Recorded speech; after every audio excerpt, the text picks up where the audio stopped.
Doctor साहब सलाम अलैकुम। बड़ी मेहरबानी डॉक्टर साहब, बड़ी मेहरबानी।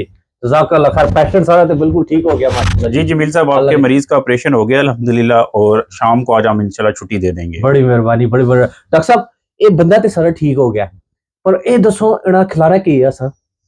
खाने में इस तरह करें कि नरम ग़िज़ा देनी है आपने इनको, ठीक है? डबल रोटी, जूस, फल वगैरह। डबल रोटी?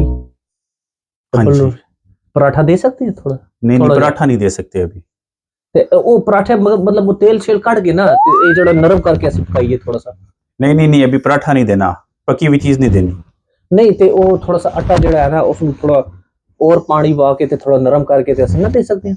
नहीं अभी वो इस तरह नहीं देना आपने कुछ भी। अच्छा। ते डॉक्टर साहब फल फ्रूट कोई भी मौसमी फल दे दें।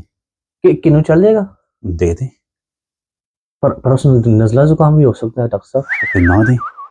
ते फिर दूध शुद्ध पिला सकते हैं ਅਸੀਂ?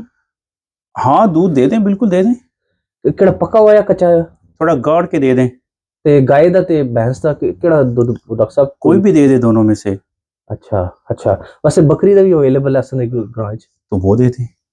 बकरी वाला चल जाएगा? हाँ जी चल जाएगा। ओके ਤੇ ਅਸਾਂ ਇਹਨੂੰ ਨਰਮ ग़िज़ायां ਦੇਣੀਆਂ ਤੇ सख्त ग़िज़ा कोई नहीं देनी? नहीं। ठीक हो गया। ते पानी ਦਾ ਕੋਈ परहेज है? पानी जिन्ना पींदा दे दियो, जिन्ना मर्जी। आहो। और ठंड का मौसम है डॉक्टर साहब, बार फिर राती खलो के जो है कोड टॉयलेट लेके जाएगा तो फिर घट दे दियो। मर ना जाए। पागल थोड़ी हो गए, थोड़ा पानी घट पिएगा तो मरदा थोड़ी है इस तरह बंदा। डॉक्टर साहब असि पिंड लोग पिंड च असि रहने आ, असा की पता कि कितना पानी पिलाना है। और मिलीमीटर एक ऊपर नीचे हो गया फिर खड़ के ले आएगा। नहीं इतनी की कोई खार परेशानी की बात नहीं है, आप जितना पानी मांगता है उसको दे दें मरीज को। एक गिलास? हाँ जी। वो पित्तल वाला गिलास या काच वाला गिलास?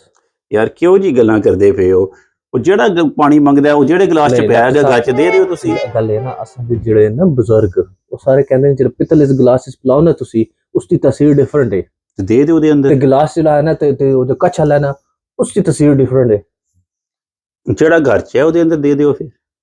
अच्छा तो इसना कोई फर्क ना करा वो पित्तल है होए ते गिलास ला होए? नहीं कुछ हो गया तुसा नहीं जिम्मेदारी। यार क्यों ची गल्लां करदे पे हो तुसी? अच्छा नहीं डॉक्टर साहब एक ही जड़ा है ना मेरा भरा है ते यू नो थोड़ा जा ध्यान ते रखना ना सा।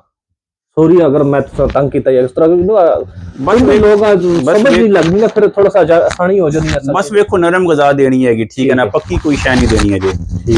ठीक है पक्की कोई शै ते ओ जड़ा तुसी कहने हो नरम ग़िज़ायां ते ओ भी ते पकसण ना अगे से पकसण ना कच्ची थोड़ी दसना सा।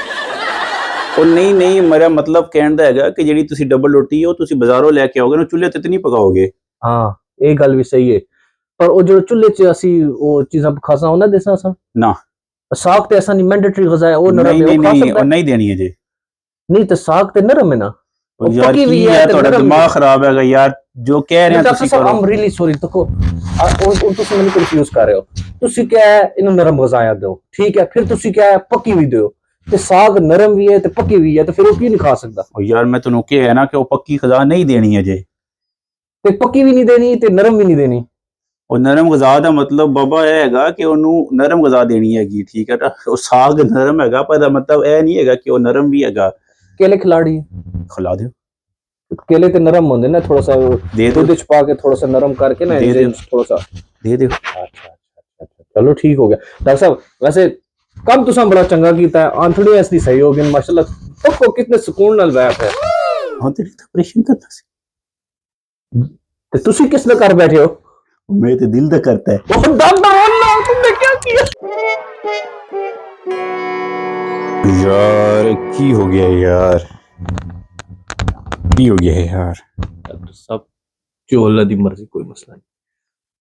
डॉक्टर साहब एक गल दसो ओ केला जेड़ा आ वो कच्चा पक्का देना या पक्का कच्चा देना सी? ओ भाई तेरा मरीज मर गया, तू केले ते ग़िज़ा दे पीछे पे हैं, कित्थों आ जांदे हो यार?